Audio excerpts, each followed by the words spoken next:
నారాయణం నమస్కృత్య నరం చైవ నరోత్తమం దేవీం సరస్వతీం వ్యాసం తతో జయముదీరయేత్.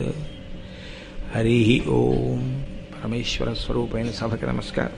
మాకు వివరంగా చెప్పు, అలా ఏదో చెప్పేసి అయిపోయిందంటే మేము ఒప్పుకోం. అంటే వాళ్ళకి జిజ్ఞాస ఉంది. చాలా సంతోషించాడు ఆయన. సంతోషించి ఆయన అన్నాడు, మీకు నేను తప్పకుండా అలాగే మహాభారతాన్ని వివరణ చేస్తాను వినండి అని జనమేజయుడి దగ్గర ప్రారంభం చేశాడు. ఎందుకని అప్పుడే కదా జనమేజయుడి యొక్క యాగశాల నుంచి వచ్చానని చెప్పాడు కదా. అందుకని ఇప్పుడు మహాభారతం అంటే ఆయన ప్రవచనం నైమిషారణ్యంలో మొట్టమొదట మహాభారతాన్ని ప్రస్తావన చేసేసరికి అప్పుడే ఆయన చూసి వచ్చినటువంటి ఆ యజ్ఞశాలతో కూడినటువంటి ఘట్టాల గురించి వివరణ చేస్తూ ప్రారంభం చేశాడు. ప్రారంభం చేస్తూ ఆయన అన్నాడు, జనమేజయుడనబడేటటువంటి రాజు చంద్రవంశంలో పాండవుల యొక్క వారసుడిగా జన్మించి ఒక గొప్ప యజ్ఞాన్ని చేశాడు. ఆ యజ్ఞంలో ఆయన తనకి అని కోరుకుని చేసినవాడు కాడు. ఆయన దేని కొరకు చేశాడు ఆ యజ్ఞాన్ని అంటే ప్రజల యొక్క సంక్షేమం కోసం, తన రాజ్యంలో ఉండేటటువంటి ప్రజల యొక్క అభ్యున్నతి కోసం యజ్ఞం చేశాడు. ఒక కుక్క ఒకటి అక్కడికి వచ్చింది. మహాభారతానికి ఒక గమ్మత్తుంది. కుక్క పాత్రతో ప్రారంభం, చిట్ట చివర మళ్ళీ ఓ కుక్క, మధ్యలో మహాభారతాన్ని మలుపు తిప్పింది ఓ కుక్క. అసలు మహాభారతాన్ని అంతటినీ మలుపు తిప్పేసింది ఓ కుక్కే. ఏకలవ్యుడు కుక్క నోట్లో 6 బాణాలు కొట్టుండకపోతే భారతం ఓలా ఉండుండేది. కాబట్టి ఆ కుక్కే భారతాన్ని అంత తిప్పింది. అదో విచిత్రం, కుక్క పాత్రకే భారతానికి అంత దగ్గర. రామాయణంలో కుక్క మాంసం గురించి ఎక్కువ ప్రస్తావన చేయబడుతుంది. విశ్వామిత్రుడికి కోపం వస్తే చాలు, అస్తమానం శమాంసం యథాహార ముష్టికాహ నామ నిర్ఘృణాహ అంటుంటాడు. కుక్క మాంసం తినేవాళ్ళే బతకండి అంటుంటాడు. కాబట్టి అక్కడికి ఒక కుక్క వచ్చింది. కుక్కకి ఒక లక్షణం ఉంటుంది. కుక్క ఇంట్లో ఉండకూడదు అని అనరు. కుక్క ఉండవచ్చు ఇంట్లో, కానీ కుక్క రాజద్వారం దాటి లోపలికి కానీ వచ్చిందనుకోండి, దేవతలు మీ ఇంట పూజాగృహంలో ఉన్నటువంటి దేవతలు ఆ రోజు ఉపవాసం ఉండిపోతారు, అన్నం తినరు. దేవతల ఉపవాసం ఉండిపోయినటువంటి క్షోభ యజమానిని కట్టి కొడుపుతుంది ఎప్పుడప్పుడు. ఇంకా అన్ని వేళలా లభ్యమై మన గురించి మాట్లాడడానికి అవకాశం ఉండవచ్చు, ఉండకపోవచ్చు. కాబట్టి చేసే పని జాగ్రత్తగా చెయ్యవలసి ఉంటుంది. కాబట్టి మహాభారతంలో ఒక కుక్క గురించి ప్రస్తావన చేశారు అంటే అంత తేలికగా మీరు స్వీకరించకూడదు. కుక్క పరమ పవిత్రమైన ప్రాంగణమునందు ప్రవేశించరాదు. అది మీ పెంపుడు కుక్కవచ్చు, కానీ మీరు భారతం వినడానికి రావచ్చేమో, దానికి వాకింగ్ అయిపోతుంది కదా అని దాన్ని పట్టుకుని గుళ్ళోకి మాత్రం రాకూడదు. అది దోషభూయిష్టం. దాన్ని పట్టుకుని జనులు తిరగని ప్రదేశంలో తిరగాలి. అంతేకాని అబ్బే ఏం చేయదండి, అబ్బే ఏం మీకు తెలుసు పక్కన వెళ్తున్న వాడిని ఎప్పుడో కరిచింది, వాడు అలాగే వెనకాల ఉంటాడు. అవతల ఏదో వెళ్ళవలసిన వేళ అయిపోతున్న దీని పక్క నుంచి ఎడితే కరుస్తుందేమో అని చెప్పుకోలేక నలుగురిలో దాని వెనకాతలే మెల్లగా వెడుతుంటాడు భయపడి. అయితే పక్క సందులోకి పోతాడు పనున్నా లేకపోయినా. ఈ రోడ్డు మీద తిప్పడం ఏంటి, ఎవరూ లేని చోట తిప్పాలి అలాంటి దాన్ని తీసుకెళ్తే. కాబట్టి సరే, ఇప్పుడు మళ్ళీ నేను ఆ సివిక్ సెన్స్ అన్న దాని గురించి ఏం మాట్లాడతాను, అది వేరు విషయం. కాబట్టి కుక్క వచ్చింది ఆ యజ్ఞ ప్రాంగణంలోకి. అది దేవశూని, దేవతల కుక్క. దేవతల కుక్క అయినా అది కుక్క కదండి. కాబట్టి యజ్ఞశాల ప్రవేశం అది చేస్తుందేమో, యజ్ఞభూమి ఎందరి తిరుగాడితే అపవిత్రమవుతుందన్న భావన చేత ఎంతవరకు ఏది పవిత్రమో అంతవరకు పవిత్రం. ఏది దాటి వెళ్ళకూడదో అది దాటి వెళ్ళకూడదు. మా ఇంటి ముందు పోలేనండి, నేను డబ్బు కట్టి వేయించుకున్న పోలేనండి, నాకు పోల్ మీద ఫ్యూజ్ వేయడం వచ్చండి, నేను ఇంట్లో ఫ్యూజులు అస్తమానం వేస్తుంటానండి, ఎక్కి వేస్తానంటే పోల్ ఎక్కడానికి నిన్ను అనుమతిస్తారా? ఇవి నువ్వు పెట్టుకున్న రూలు, నువ్వు డబ్బిచ్చి వేయించుకున్న పోల్ మీద ఎక్కడానికి నీకే అధికారం లేకపోతే వేదంలో చెప్పిన విషయాన్ని ప్రశ్నించే అధికారం నీకెక్కడుంది? కాబట్టి ఈశ్వర నిర్ణయమే. ఆయనే సృజించాడు సర్వభూతములను. కానీ జ్ఞానం వేరు, ఆచారం వేరు, అనుష్ఠానం వేరు. కాబట్టి ఇప్పుడు ఆ కుక్క యజ్ఞశాలా ప్రాంగణంలోకి వచ్చింది అన్నది బహుశా కారణమై ఉండవచ్చు. ఈ జనమేజయుని యొక్క తమ్ముళ్ళు వాళ్ళు సాక్షాత్ క్షత్రియులు, రాజకుమారులు, గొప్ప పరాక్రమం ఉన్నవాళ్ళు. శృతసేనుడు, ఉగ్రసేనుడు, భీమసేనుడు అని 3 పేర్లు. బహుశా వాళ్ళ వంశంలో పూర్వం ఉన్న వాళ్ళ పేరు భీమసేనుడి పేరు కూడా పెట్టుకుని ఉన్నారులా ఉంది. వీళ్ళు 3 కలిసి అది ఆ దేవతల యొక్క కుక్క అయినటువంటి సరమ అనబడేటటువంటి ఆడకుక్క యొక్క కొడుకు. ఓ చిన్ని కుక్క లేదా కుక్క పిల్ల, మగ కుక్క పిల్ల అనొచ్చేమో, సారమీయము దాని పేరు.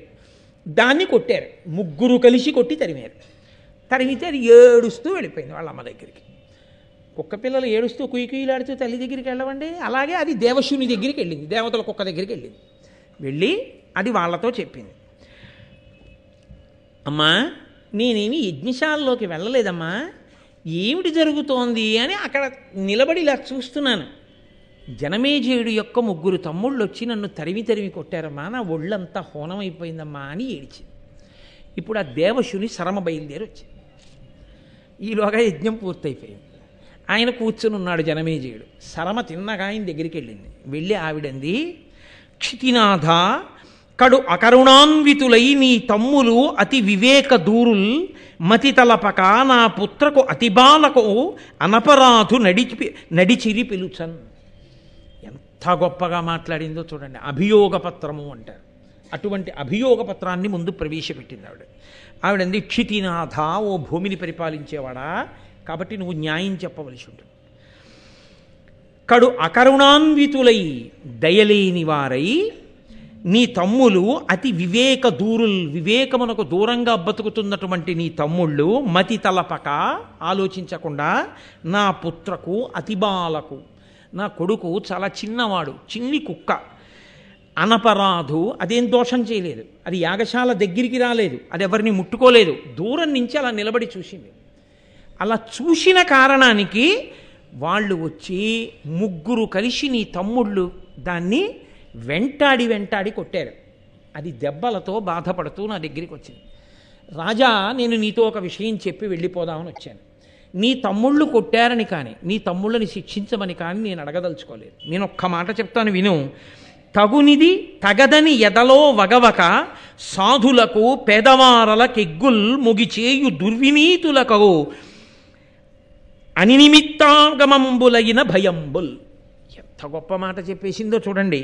తగునిది తగదని ఎదలో వగవక, ఈ పని చెయ్యొచ్చు ఈ పని చెయ్యకూడదు అని మనసులో ఆలోచన చెయ్యకుండా సాధులకు, భగవంతుణ్ణి నమ్ముకుని బ్రతికేటటువంటి సాధుపురుషుల దగ్గర, పేదవారల బలహీనులైనటువంటి వారి దగ్గర ఎగ్గుల్ముగి చేయు దుర్వినీతులకు, వాళ్ళు ఏం చేస్తారులే అని భగవద్భక్తి కలిగినటువంటి వాడు ఓర్చుకుంటాడు.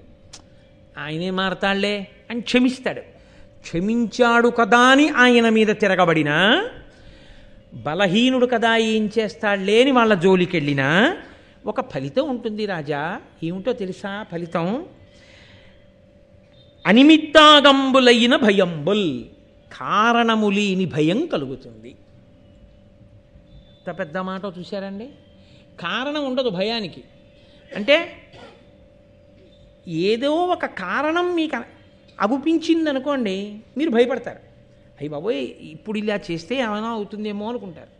రాత్రి 10 గంటల వేళలో కటిక చీకట్లో పుట్టలు ఎక్కువగా ఉన్న ప్రదేశంలో చేత దీపం లేకుండా మీరు నడుస్తున్నారనుకోండి, అమ్మో నేను ఏమైనా పావును తొక్కుతానేమో అని మీరు అనుకుంటారు. పట్టపగలు 11 గంటల వేళ భానుగుడి జంక్షన్లో ఉన్న అపార్ట్మెంట్ 3rd ఫ్లోర్ మెట్ల మీద త్రాచుపా ఉంటుందని మీరు ఊహిస్తారా? ఉంటుంది అని మీరు ఊహకు కూడా అందుతుందా? 30 ఏళ్ల నుంచి అక్కడ కాపురం చేస్తున్నారు, ఆఫీస్కి వెళ్ళిపోయే హడావిడిలో మీరు మెట్లు దిగుతున్నారు, పరిగెడుతున్న త్రాచుపాము మీద కాలేశారు. ఎక్కడి నుంచి వచ్చింది ఈ పాము? కారణం తెలియదు. ఎలా వచ్చింది అని మీరు అడిగారు అనుకోండి, అందరూ ఏమంటారో తెలుసండి, అదేంటండి ఇక్కడికి పాము ఎలా వచ్చిందండి అసలు, అయిపోయి త్రాచుపాము రావడం ఏంటండి అసలు, ఎప్పుడు 30 ఏళ్ల నుంచి ఉంటున్నా ఇక్కడ పాము, బురద పాముని చూడలేదు ఎప్పుడు, ఇక్కడ త్రాచుపాము ఏంటండి, పైగా 2nd ఫ్లోర్ మెట్ల వరకు రావడం ఏంటి, ఇంతమంది ఇప్పుడే కదా తిరుగుతున్నాం, ఎలా వచ్చిందండి అసలు అంటారా అనరా? ఇప్పుడు కారణం మీరు ఊహించగలరా ప్రమాదమునకు? ఎవరిని అడిగినా ఏమంటారంటే, అరే చాలా ఆశ్చర్యంగా ఉందండి అనేవాడే కానీ కారణాన్ని చెప్పలేడు. ఇది ఎలా వచ్చిందో తెలుసా? ఇదిగో వెనక చేసిన కర్మకి ఫలితం ఆ పాము రూపంలో వచ్చేసింది. కారణం మనకు దొరకకుండా వస్తుంది సుమా, గ్రహించుకో రాజా. వెళ్ళిపోయింది కుక్క.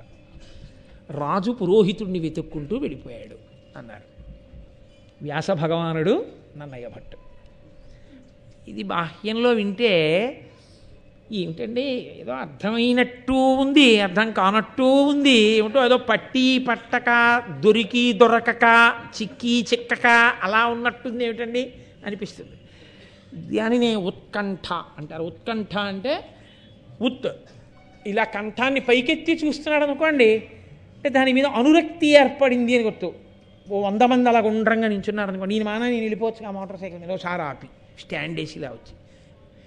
పొడుగ్గా ఉన్నవాడు కాదు, అలా చూడగానే ఏం కనపడదు అని కాళ్ళు ఇలా ఎత్తి చూస్తుంటాడు. ఉత్కంఠ అంటే ఏమైందో తెలుసుకోవాలని. మహాభారత ప్రారంభంలో వ్యాస భగవానుడు నన్నయ్య గారు ఒక మనుష్యేతర పాత్రని ప్రవేశపెట్టారు. మనుష్యుడు కాదు, శునకం. ఉత్కంఠ, కంఠం ఇలా ఎత్తి చూసేటట్టుగా మనలో ఒక రకమైనటువంటి ఉత్సాహాన్ని, తెలుసుకోవాలనేటటువంటి జిజ్ఞాసని పెంచారు. ఈ ఎత్తిన కంఠం ఎప్పటి వరకు ఉంచాలని వాళ్ళ ఉద్దేశ్యం అంటే 18వ పర్వం పూర్తయ్యే వరకు. అప్పటికి నీకు ధర్మం బాగా అర్థమైపోతుంది అని. అంటే నా ఉద్దేశం ఇలా ఉండిపోమ్మని కాదు, 18 పర్వాలు ఎక్కడ దొరుకుతాయండి అని అర్జెంటుగా కొనుక్కొని చదవడం మొదలుపెట్టేసుకుంటారు కాదు. అది రచనా వైచిత్రి. అది జాతిని ధర్మం వైపు నడిపించాలనేటటువంటి ఋషి యొక్క ఆర్తి. దానికి రుణపడ్డాం మనం ఋషికి. తండ్రి తాపత్రయపడ్డట్టు తాపత్రయపడతారు వాళ్ళు, లేకపోతే వాళ్ళ కర్మ, వాళ్ళకి ఎందుకు వచ్చినా కూడా ఇవన్నీ చెప్పడం. ఇందులో ఆంతర్యం ఏమిటో తెలుసా అండి? కుక్క సాధుప్రాణి, తనంత తానుగా ఏం మీద పడిపోయి కరిచేసేటటువంటి ప్రాణి కాదు. యజమానిని నమ్ముతుంది. మీరు దాని దగ్గరికి వెళ్ళి ప్రేమతో నిలబడ్డారు అని దానికి అర్థమైతే అది తోక ఊపి సంకేతిస్తుంది. లోకంలో కొన్ని ప్రాణులు మీ పట్ల ప్రేమతో ఉన్నాయో ప్రేమతో లేవో మీకు ఎప్పుడూ అర్థం కాదు. కొన్ని ప్రాణులు మీ పట్ల ప్రేమతో ఉన్నాయి అని తెలిసిపోతుంది. అలా తెలియడానికి అవకాశం ఉన్న ప్రాణుల్లో కుక్క ఒకటి. అది తోక ఊపుతుంది. తోక ఊపితే చాలా తెలిసిపోతుంది. 2, కుక్కని మీరు ప్రేమని అభివ్యక్తం చేయడానికి, నేను నీ జోలికి వచ్చేవాణ్ణి కాను అని చెప్పడానికి మీరు బ్రహ్మణ్యో బ్రహ్మవృద్బ్రహ్మ బ్రహ్మ బ్రహ్మ వివర్ధన అటువంటి మంత్రాలు ఏం చెప్పక్కర్లేదు. ఒక్క అక్షరం ఒత్తులేంది దూ దూ దూ అన్నారనుకోండి, అది కూడా రాలేదనుకోండి అంటే చాలు, అది ఊరుకుంటుంది, తోక ఊపేస్తుంది. అది కుక్కకున్న లక్షణం. కుక్క పోవాలనుకోండి, చెయ్యి అంటే చాలిపోతుంది కదండి. అంతే కుక్కకున్న లక్షణం. దానికి 3 రాజకుమారులు వెంటబడాలా? 3 రాజకుమారులు సైన్యం లేనట్టు, పిలిస్తే పలికేవాడు లేనట్టు, దిక్కులేని వాళ్ళల్లా ఇంత బలపరాక్రమాలతో వృద్ధి పొందినటువంటి చంద్రవంశంలో పాండవులకు వారసులుగా జన్మించిన వాళ్ళు జనమేజయుని యొక్క సోదరులు 3 రాజులు సిగ్గు లేకుండా ఒక కుక్క పిల్లని తరుగుతారా? 3 రాజులు తరమవలసినంత పెద్ద ప్రాణి అండి అది. 3 రాజులు పరిగెత్తుకొస్తుంటే కుక్క పిల్ల ఎదురు నిలబడుతుందని మీరు ఊహించగలరా? అది వెంటనే పారిపోతుంది. పారిపోతున్న కుక్క పిల్లని 3 వేపుల నుంచి వచ్చి పారిపోవడానికి మార్గం లేకుండా చేసి కొడుతుంటే, అది నన్ను వదిలిపెడితే బాగుండు బాబోని కుయ్యో కుయ్యో కుయ్యో అని ఏడిచి పారిపోతే, అది తమ పరాక్రమం అనుకుని సంతోషపడిపోయి వెళ్ళి యజ్ఞభూమిలో కూర్చున్నవాడు ఈశ్వరుడు ఎందుకు క్షత్రియుడిగా పుట్టించాడో ఆ బల పరాక్రమాలతో, ఆ ధనుర్వేదంతో ఎవరిని రక్షించాలో తెలుసుకోలేక, ఎవరితో యుద్ధం చెయ్యాలో తెలియక, అల్పప్రాణుల మీద ఇంత పరాక్రమాన్ని చూపించిన నీకు ఆ కుక్క ఎంత ఏడ్చిందో ఆ ఏడుపు యొక్క ప్రతిఫలంగా కారణం లేని ఆపద వస్తుంది. కారణం లేకుండా ఇంత బలం చూపించావు కాబట్టి. రాజా కట్టి కుడుపుతాయి, నీకు చెప్పేవాడు లేడు, నీ ప్రవర్తనని ఎప్పటికప్పుడు దిద్దేవాడు లేడు, ఉండి ఉంటే ఇలా జరిగి ఉండేది కాదు. ఇది ఆ కుక్క హృదయం. దేవశుని అందుకు చెప్పింది ఈ మాట. కాబట్టి ఈ ఘట్టం కేవలం మహాభారతంలో ఆనాటిదని మీరు అనుకోకండి. మీరు సమాజంలో ఎప్పుడు ఎక్కడికి వెళ్ళి నిలబడండి, మీరు 3 మధ్య ఉంటారు ఎప్పుడు. 1 మీకన్నా తక్కువ వాళ్ళు, 2 మీతో సమానులు, 3 మీకన్నా అధికులు. ఈ 3 కాకుండా 4వ వాడు మీకు ఉండడు. ఏ ప్రాణి ముందు మీరు వెళ్ళి నిలబడినా 1 మీతో సమానం అయి ఉండాలి, 2 మీకన్నా అధికమై ఉండాలి, 3 మీకన్నా తక్కువై ఉండాలి. మీకన్నా తక్కువ ప్రాణి కనబడితే కలియబడడం అధికారుల దగ్గర నుంచి ఉంటుంది ఈ లక్షణం. ఆయన పాపం ఎక్కువగా మాట్లాడేవాడు కాదు, చెప్పిన పని చేసుకుపోతాడు. అంటే ఊళ్ళో పని అంతా ఆయనకు అప్పచెప్తాడు. వాడు కాగితం ఇస్తే కలియబడతాడు, వాడు జోలికి వెళ్ళడు. ఈ పరిస్థితి మీరు చూడటల్లా భారతం ఆనాటి నుంచి ఈనాటి వరకు ఉన్న వ్యవస్థలో దోషాన్ని తప్పుపట్టింది. అందుకను కూర్చున్నది ఆ కుర్చీలో. ఎవడు చెయ్యవలసిన పనిని చేయించడానికి కూర్చున్నావు. నీ చేతకానితనానికి పని చేసేవాడా పాడవలసిన వాడు. కాబట్టి నీకన్నా తక్కువ వాడు కనపడితే కలియబడకూడదు. నీతో సమానులు కనపడితే వీడు వృద్ధిలోకి రావాలని కోరుకోవాలి. నీకన్నా అధికుడు కనపడితే ఈర్ష్య పడకూడదు. వారు ఎంత సాధన చేస్తే ఈ స్థితిని పొందారో వారి దగ్గర తెలుసుకుని నేను కూడా ఆ స్థితిని పొందాలనుకోవాలి.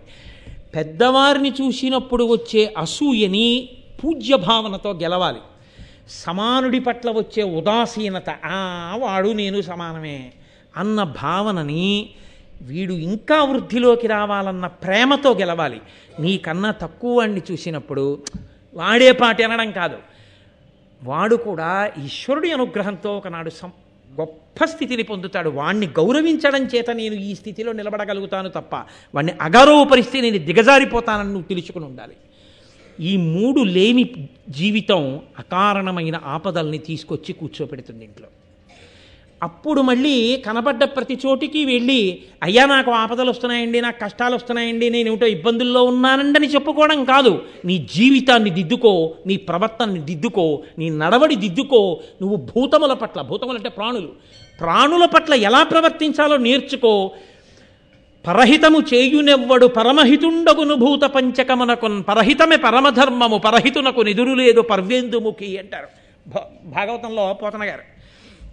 నువ్వు భూతముల పట్ల ప్రేమతో, ముగ్గురి పట్ల నువ్వు ఎలా ప్రవర్తించాలో అలా ప్రవర్తించడం నీకు వస్తే నీకు కారణము లేనటువంటి ఆపదలు రావు.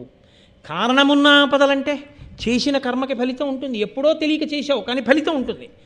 ఇప్పుడు నువ్వు తెలుసుకుని ప్రవర్తిస్తున్నావు కాబట్టి ఆపదామపహర్తారం దాతారం సర్వసంపదాం. పాము కరవవలసిన వాడిని చీమతో కనిపించి ఈశ్వరుడు విడిచిపెట్టేస్తాడు. ఇప్పుడు వాడు మారాడు, భక్తితో ఉన్నాడు కాబట్టి వాడిని నేను చెనకనంటాడు. నమ శివాభ్యాం అశుభాపహాభ్యాం.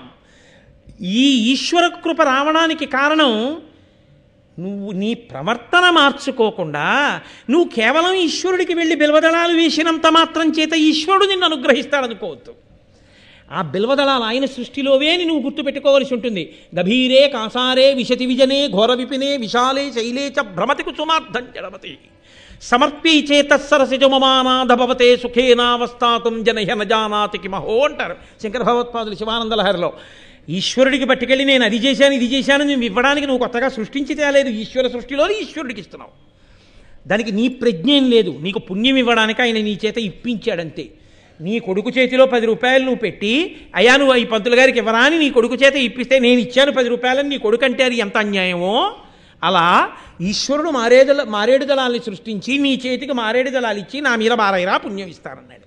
ఈశ్వరాయంత అనుగ్రహించి మారేడు దళాల్ని నిన్న రాత్రికి రాత్రి నా యందు ప్రేమ కలిగిన వారు ఎక్కడి నుంచో తెచ్చి మారేడు దళాలు ఇస్తే తెల్లవారేటప్పటికీ ఏకాదశి నాడు నీ దగ్గరికి వచ్చిన మారేడు దళోదకంతో అభిషేకం చేసి మారేడు దళాలు నీ మీద పూజ చేయగలిగాను. ఇది కదా నీ అనుగ్రహం అంటే.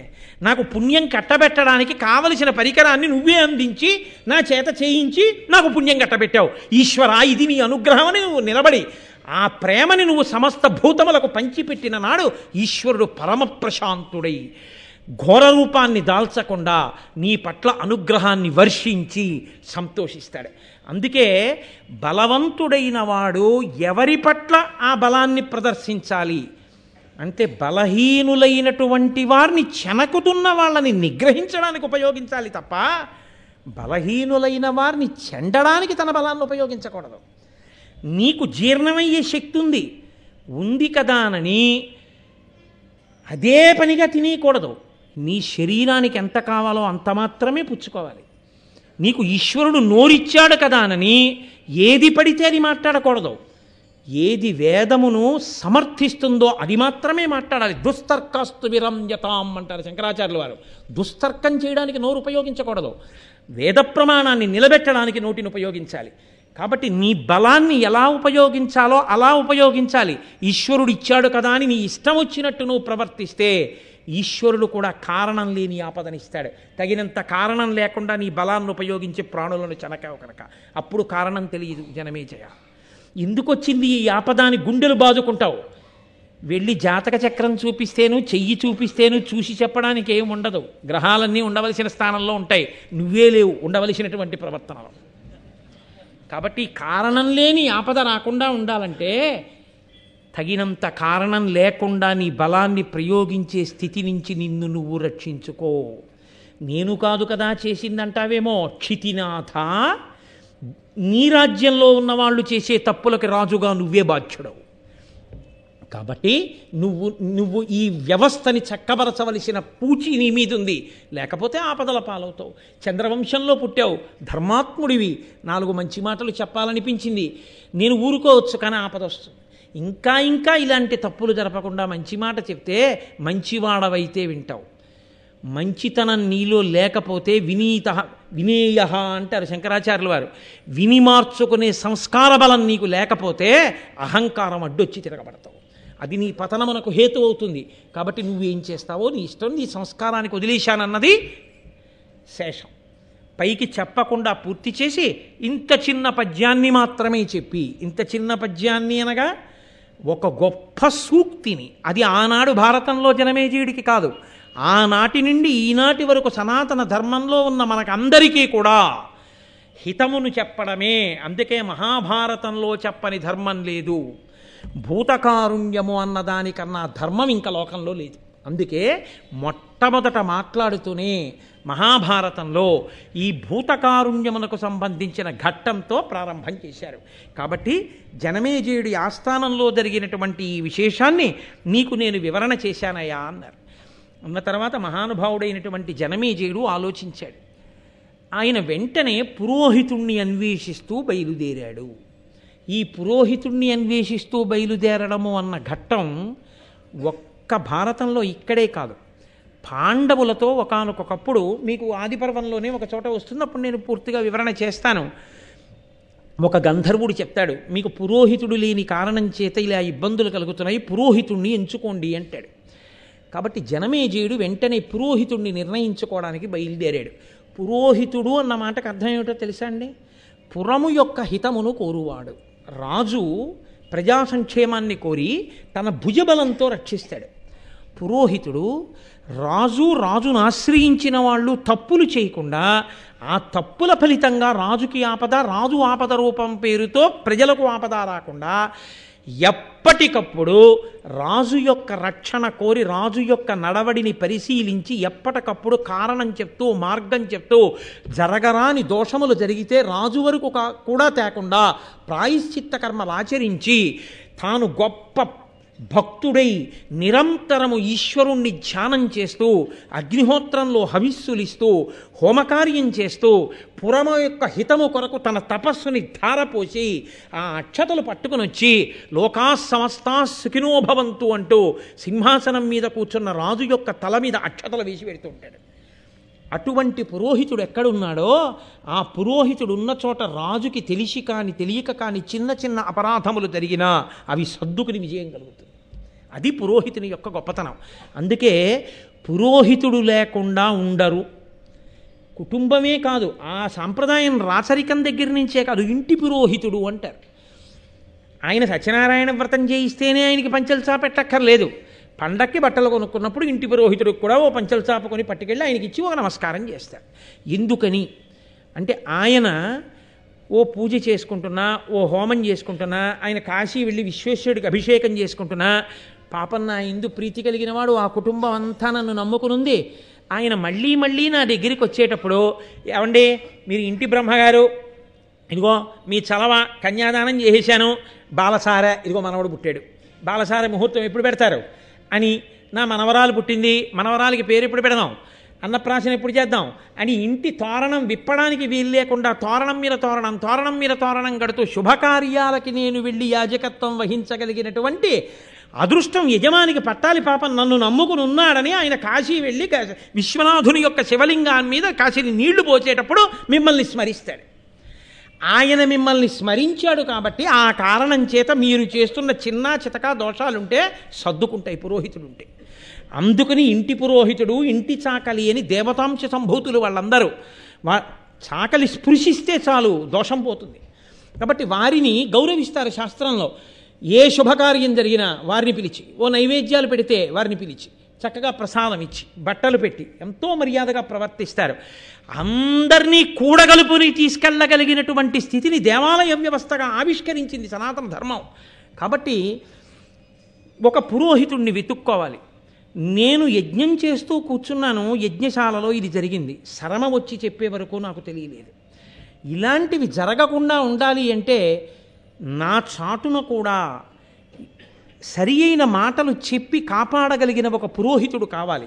ఇప్పుడు పురోహితుడిని వెతుక్కోవడానికి ఏ మంత్రినో పిలిచి ఓ పురోహితుడిని చూడండి అని పంపించలేదు, తాను బయలుదేరాడు. ఒక మర్యాద అని ఒక మాట ఉంటుంది. మీరు చూడండి, సభకి ఆధ్యక్షము అని ఒక మాట ఉంటుంది. ఆధ్యక్షం వహించేటటువంటి వ్యక్తి సభలో పెద్దరికాన్ని వహిస్తాడు. ఆయన్ని మాత్రమే మనం ఆహ్వానిస్తాం, మిగిలిన వాళ్ళని ఆహ్వానిస్తాం. ఈనాటి సభకి ఫలానా వారిని అధ్యక్షత వహించవలసిందిగా కోరుతున్నాం. వారికి ఫలానా వారు పూలదండ వేస్తారు. మిగిలిన వాళ్ళని పిలిచి మిగిలిన సభా కార్యక్రమాన్ని అధ్యక్షుల వారు నడిపిస్తారు.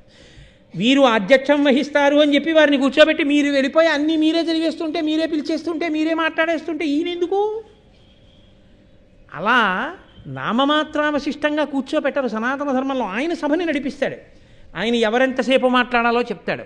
ఆయన సభ పూర్తయిపోయిందని ప్రకటిస్తాడు. అధ్యక్షుడి సభని పూర్తయిపోయిందని ప్రకటించాడంటే ఆ సభ పూర్తయిపోయిందని గుర్తు. సభాధ్యక్షుడు ఉండేది ఎందుకు అంటే తాను మాట్లాడడానికి కాదు, ఎవరు ఎంత మాట్లాడాలో చెప్పి సభను నడిపించడానికి. కాబట్టి మీరు ఆ భారతంలో ఎదర చూస్తారు, సభాధ్యక్ష పదవి గురించి ఎంత గొప్పగా మాట్లాడతారో మీరు చూద్దురు. కానీ నిజంగా అందుకే అన్నారు, భారతంలో లేని ధర్మం ఎక్కడుంది, భారతం సమస్త ధర్మముల సమాహారము. కనుక ఇప్పుడు ఆయన పురోహితుణ్ణి వెతుక్కుంటూ తానే బయలుదేరాడు. అది ఎవరికో అప్పచెప్పడం కాదు, తనకి అత్యంత ముఖ్యమైన విషయంలో తాను జాగరూకుడై ఉండాలి. తన వ్యక్తిగతమైనటువంటి శ్రద్ధ తాను పెట్టాలి. పెట్టి తాను ఎంచుకోవలసి ఉంటుంది. కొన్ని విషయాలు ఇతరుల మీద విడిచిపెట్టేసేవి కావు. నీ ఆకలి తీరడానికి నువ్వే అన్నం తినడం ఎటువంటిదో, నీ దాహం తీరడానికి నువ్వే నీళ్లు తాగడం ఎటువంటిదో, నీ అభ్యున్నతి కొరకు నువ్వే చేసుకోవలసిన పనులు కొన్ని ఉంటాయి. కాబట్టి మహానుభావుడు జనమేజయుడు స్వయంగా బయలుదేరి ఆ నదీ తీరంలో చూస్తున్నాడు. ఎందుకు నదీ తీరం దగ్గరికి వెళ్ళాలి? కావాలంటే ఏం ఊళ్ళల్లోకి వెళ్ళి వెతుక్కోకూడదేంటి? కాదు, నదీ తీరము ఎక్కడున్నదో అక్కడ పర్ణశాలలు వేసుకుని ఉంటారు. ఎందుకని అంటే తెల్లవారుజామునే వెళ్ళి ఆ నదిలో స్నానం చేసుకుని, మధ్యాహ్నం వెళ్ళి స్నానం చేసి సంధ్యావందనం చేసుకుని, సాయంకాలం వెళ్ళి స్నానం చేసి సంధ్యావందనం చేసుకుని, 1కి 10 మార్లు ఆ పవిత్ర నది యందు స్నానం చేస్తూ సంకల్పం చెప్పుకుని చక్కగా వచ్చి కూర్చుని, నీరు ఎక్కడ ఉంటుందో అక్కడే ధర్మకార్యాచరణ సాధ్యం అవుతుంది. ఆచమనం చెయ్యాలి, అన్నీ బాగున్నాయి. ఇచ్చిన విడిది అద్భుతమైన విడిది. బయట నుంచి మినరల్ వాటర్ బాటిల్ తెచ్చుకుంటేనే నీళ్ళు ఒక్కటే దొరకవు, స్నానం కూడా ఉండదు. ఎందుకది? పక్కన నది ప్రవహిస్తోంది, చాలు నువ్వు తరించిపోయావు. అందుకే బాలకాండలో రాముడు విశ్వామిత్రుడితో కలిసి వెళితే, మహానుభావ బ్రహ్మన్ గురువర్య, ఇక్కడ దగ్గరలో నది ప్రవహిస్తోంది, మీరు ఇక్కడ ఉందురుగానంటాడు. ఎవరికి ఎక్కడ ఆవాసం ఇవ్వాలో తెలిసి ఉండాలి, ఎవరి హృదయాన్ని బట్టి వాళ్ళకి ఇవ్వాలి. కాబట్టి ఆ నదీ తీరంలో ఉంటారు మహాత్ములు, ఆ అనుష్ఠానం తెలుసున్న వాళ్ళు ఆ అనుష్ఠానం అంటే ప్రాణం వాళ్ళకి. వాళ్ళ మనసులు పరిపక్వమై వాళ్ళు చేసిన సత్కర్మల చేత రాజ్యాన్ని ప్రభువుని రక్షించాలని కోరుకుంటారు. ఎందుకని కోరుకుంటారు? అదొక ధర్మ విశేషం. మళ్ళీ ఒక్కొక్కరికి ఒక్కొక్క లక్షణం. క్షత్రియుడు మంచం మీద చచ్చిపోకూడదు, భూమి మీద చచ్చిపోకూడదు అంది శాస్త్రం. ఆయన యుద్ధభూమిలో చచ్చిపోయిన నాడే ఆయన జన్మకి సార్థకత అంది. ఆయన మాంసం తినవచ్చు అంది. ఎందుకు తినవచ్చు అంది? ఆయనకి బలం ఉండాలి. ఆయనకి బలం ఎందుకు ఉండాలి? నేను భారతం కాలం నాటి విశేషాలని మీకు వివరణ చేస్తున్నాను. ధర్మం ఎప్పటికీ ధర్మమే తప్ప ఈనాడు అలా యుద్ధాలు చేయమన్నది నా ప్రతిపాదన కాదు. కాబట్టి ధర్మం అలాగే మాట్లాడుతుంది. మాంసం తిను, దోషం లేదు. రామచంద్రమూర్తి తిన్నారు, దోషం లేదు. ఎందుకు మాంసం తిన్నాడు? శరీరము బలంగా ఉండాలి. ఇప్పుడు ఈ బలంగా ఉన్న శరీరం ఏం చెయ్యాలి? బలహీనుడైన వాణ్ణి చెనకుతున్న బలవంతుణ్ణి చెనకడానికి బలం ఉపయోగించాలి. కాబట్టి ఇప్పుడు అతను యుద్ధభూమికి వెళ్ళాలి. యుద్ధభూమిలో బలహీనుల్ని పాడి చేస్తున్న వేరొక బలవంతుణ్ణి చంపే ప్రయత్నంలో తాను చచ్చిపోయినా తన స్వధర్మంలో తాను చచ్చిపోయాడు. అందుకే వీరస్వర్గం ఇచ్చామన్నారు. తప్ప హింసని ప్రోత్సహించి కాదు, లోకధర్మాన్ని నిలబెట్టడం కోసం. కాబట్టి ఇప్పుడు ఇటువంటి వారందరూ నది ఒడ్డున ఎందుకుంటారు? వారెప్పుడూ ఒకటి కోరుకుంటుంటారు, బలవంతుడై ధర్మాత్ముడై యజ్ఞయాగాది క్రతువులు చేస్తూ లోకాన్ని రక్షించాలని కోరుకునే రాజు 10 కాలాలు బతికుండాలని కోరుకుంటారు. అటువంటి వాడు, అయ్యా తెలిసో తెలియకో దోషాలు జరిగిపోతున్నాయి, రేపు కారణం తెలియని ఆపద వస్తుంది, ఎవరు రక్షిస్తారు? కాబట్టి నువ్వు పురోహితుడిగా వచ్చి నన్ను కాపాడాలని అడిగితే రాగలిగినటువంటి హృదయ సంస్కార బలం ఉన్నవాడు అక్కడ ఉంటాడు. అక్కడ వెతుక్కోవాలి. ఎక్కడ ఇది వెతుక్కోవాలో అక్కడ వెతుక్కోవాలి, అంతేగాని ఒక వస్తువు కోసం ఇంకో చోట వెతక్కూడదు కదా. కాబట్టి నది ఒడ్డుకు వెళ్ళాడు. అంటే ఏ మహాత్ములు ఉండే చోటుకి వెళ్ళినప్పుడు ఎక్కడ ఎలా ప్రవర్తించాలో, ఎలా వెతుక్కోవాలో, ఎలా మాట్లాడాలో, దేని వలన నువ్వు అభ్యున్నతిని పొందుతావో, నీకు దొరికే ఒక వస్తువు నీ జన్మని ఎలా తరింపచేస్తుందో ఒక్కొక్క నాడు మహాభారతం మీకు వివరణ చేస్తోంది, నాకు వివరణ చేస్తోంది కదండి. ఇలా మహాభారతం ఎప్పటికయ్యే నాదిపరం ఒకటైనా. కాబట్టి సరే, ఎప్పుడైతే ఏమి ఏకశబ్ద సమ్యజ్ఞాత సృష్టప్రయుక్త స్వర్గే లోకే కామదుగ్భవతి, ఒక్క మాట సంతోషంగా చెప్పుకున్నది సమస్త కామ్యములను వర్షిస్తుంది. ఆయన అక్కడ ఉండేటటువంటి మునిపల్లె అంటే అక్కడ ఎవ్వరూ కూడా సౌకర్యముతో పెద్ద భోగములతో కూడినటువంటి ప్రాంగణములను కట్టుకున్నవారు ఉండరు. అంటే రక్షణ వ్యవస్థ ధీటుగా ఏర్పాటు చేసుకున్నవారు ఉండరు. వైదికముగా ఉంటాయి అక్కడ ఉన్నవి. వైదికముగా అంటే మీరు ఒక్కటే గుర్తుపెట్టుకోవాల్సి ఉంటుంది. ఇప్పట్లో మీకు వెంటనే అర్థమైపోవాలి అంటే ఆర్సీసీతో స్ట్రక్చర్స్ లాంటివి ఉండవు అని మీరు గుర్తుపెట్టుకోవాలి. అంటే రాతితో చేసిన నిర్మాణములు కానీ, మట్టిని కాల్చి చేసిన నిర్మాణములు కానీ వాళ్ళకు ఉండవు. పల్లెటూరు అన్న చోట చూడండి, అన్ని పాకలు పందిళ్ళు ఉంటాయి. వాళ్ళు ఏం చేస్తారు, మట్టి పృథివీ శివస్వరూపం, దాన్ని కాల్చరు. సనాతన ధర్మంలో మట్టిని కాల్చడం గొప్ప దోషం. కాల్చిన మట్టితో కూడిన ఇంటిలో ఉండడం అంతకన్నా దోషం.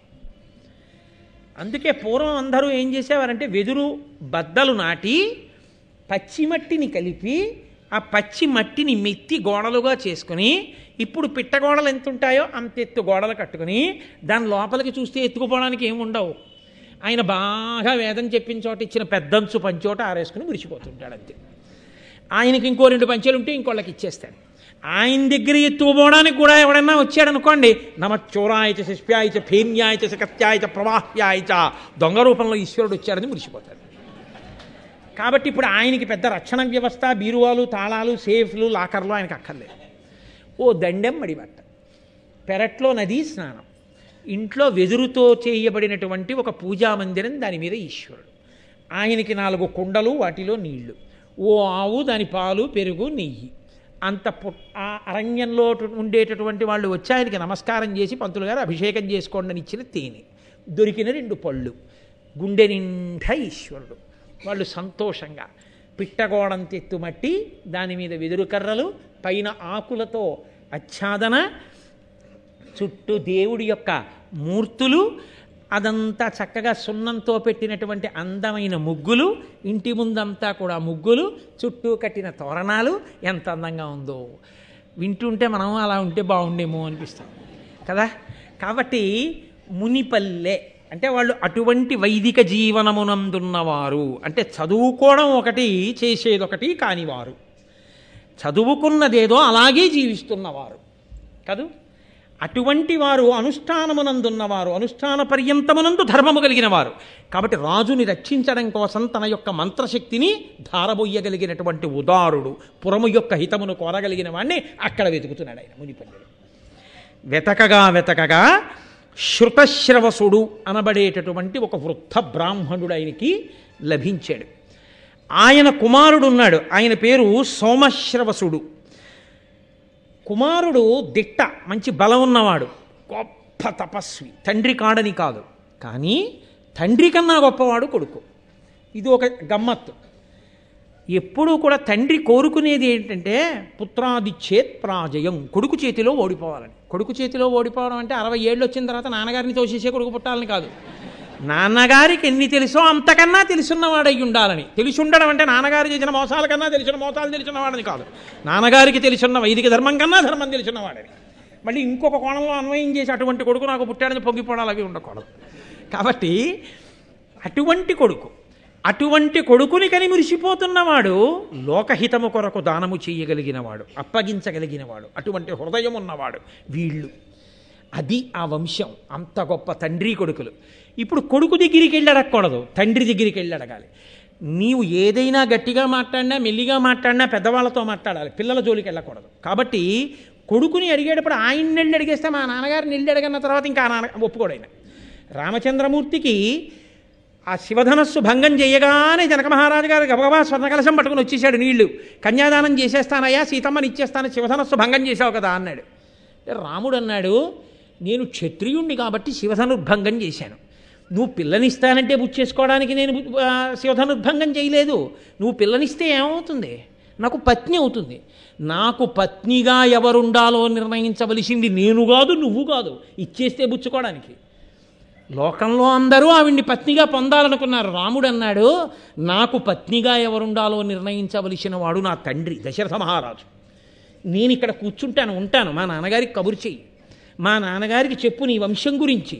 మా నాన్నగారికి సంతోషం కలిగిందనుకో, వస్తారాయన. వచ్చి స్నాతకం చేసి రామా స్వీకరించు సీతని పత్నిగా అంటారు. మా నాన్నగారు అన్నారా, పాణిగ్రహణం చేస్తాను. మీ అందరూ చెప్పినా మా నాన్నగారు అనలేదా, నేను పుచ్చుకోను. తండ్రి ఎవరిని చెప్పాడో వాళ్ళని పత్నిగా స్వీకరిస్తాను. ఎందుకని? నన్ను చదివించినవాడు, నాకు విద్యాబుద్ధులు నేర్పించినవాడు, విశ్వామిత్రుడు వచ్చి అడిగితే ఏడిచినవాడు, కాళ్ళు పట్టుకున్నవాడు, నా మీద ఇంత ప్రేమ కలిగినవాడు, నాకు ఎవరు భార్యగా వస్తే నేను సంతోషిస్తానో తెలియనివాడా? నేనెందుకు స్వతంత్రించాలి? ఇవ్వడానికి నువ్వెవరు, పుచ్చుకోవడానికి నేనెవరు? మా నాన్నకు కబురు చేయి, మా నాన్నగారు ఒప్పుకుంటే నేను పుచ్చుకుంటానన్నాడు. ఎక్కడి ధర్మం అక్కడే. కాబట్టి ఆ పిల్లవాడి దగ్గరికి వెళ్ళి నువ్వు నాకు పురోహితుడిగా రా అనకూడదు. తండ్రి గారిని వెళ్ళి అడగాలయ్యా, మీ అబ్బాయిని మాకు పురోహితుడిగా పంపండి అని. ఎంత ధర్మమో చూడండి, ఎంత గొప్పగా ఉంటుందో చూడండి. కాబట్టి ఇప్పుడు జనమేజయుడు వెళ్ళి శృతశ్రవసుడిని అడిగాడు. కరుణించి ఇండు నాకున్ పురోహితుడుగాగా మీ సుపుత్రు పవిత్రున్ పరమ తపో నైష్టికు భాసుర యమ నియమాభిరాము సోమశ్రవసున్. యమనియమములనబడేటటువంటి గొప్ప అష్టాంగయోగం తెలుసున్నవాడు, ఇంద్రియములను నిగ్రహించినటువంటి వాడు, అపారమైనటువంటి తపస్సంపత్తి కలిగినటువంటి వాడు, పరమ నైష్ఠికమైనటువంటి జీవితాన్ని గడుపుతున్నవాడు, నియమములను పాటించగలిగినవాడు, నిత్య నైమిత్తిక కర్మలను నెరవేర్చేటటువంటి వాడు, వేద ప్రమాణమును పరిపూర్ణంగా నమ్మినవాడు, భగవద్భక్తి కలిగినవాడు, నిరంతర హోమ జపములను చేసేటటువంటి వాడు. అటువంటి మీ కుమారుడు మాకు పురోహితుడుగా వస్తే నా వంశం నిలబడుతుంది, నాకు రక్షణ కలుగుతుంది. నాకు రక్షణ కలిగితే నేను లోకానికి రక్షణ కల్పించగలుగుతాను. కాబట్టి నాకు రక్షణ ఇవ్వగలిగిన వాడు నీ కొడుకు. ఇది విశ్వాసం అంటే, ఇది మంత్రం మీద నమ్మకం అంటే, ఇది వేదం మీద నమ్మకం అంటే. కాబట్టి నాకు నీ కొడుకుని కరుణించి అనుగ్రహించవలసింది. ఈ లోకంలో ఎవరు ఏదైనా ఇస్తారు, కన్న కొడుకుని ఎవరిస్తారు? కాబట్టి దయతో, నా మీద ప్రేమతో, ప్రజలందరి యొక్క అభ్యున్నతిని కోరి నాకు నీ పుత్రుణ్ణి ఇవ్వయా అని ఆయన చాలా సంతోషించి, ఇది త్యాగము అన్న మాటకు అర్థం. నా కొడుకు యొక్క తపస్సు, నా కొడుకు యొక్క జపం, నా కొడుకు యొక్క హోమం నిజంగా నీ అభ్యున్నతికి, ఈ రాజ్యరక్షణకు పనికొస్తే ఇంతకన్నా ఏం కావాలి? ఇది నోటితో అనక్కర్లేదు. ఆ శృతశ్రవసుని యొక్క భావన. వెంటనే ఆయన కొడుకుని పిలిచి, నాయనా ఇదిగో జనమేజయ మహారాజుతో బయలుదేరు, ఆయనకి పురోహితుడిగా ఉండు, పురోహితుడిగా ఉండి రాజుని రాజ్యాన్ని కూడా కాపాడు, నీ యొక్క వైదికమైన అనుష్ఠాన బలంతో రక్షించమని జనమేజయునికి పురోహితుడిగా పంపించాడు. పురోహితుడితో కూడినటువంటి జనమేజయుడు సంతోషంగా రాజ్య పరిపాలన చేస్తున్నాడు అన్న దగ్గర ఇవాల్టి ఉపన్యాసాన్ని ఆపి రేపటి రోజున అత్యద్భుతమైనటువంటి ఆఖ్యానం, ఉదంకోపాఖ్యానము అంటారు. అది వాళ్ళ ప్రారంభం చేస్తే అయ్యేది కాదు. అందుకని రేపటి రోజున ఆ ఉదంకోపాఖ్యానాన్ని మీ అందరికీ మనవి చేస్తాను. సర్వం శ్రీ ఉమామహేశ్వర పరబ్రహ్మార్పణమస్తు. స్వస్తి.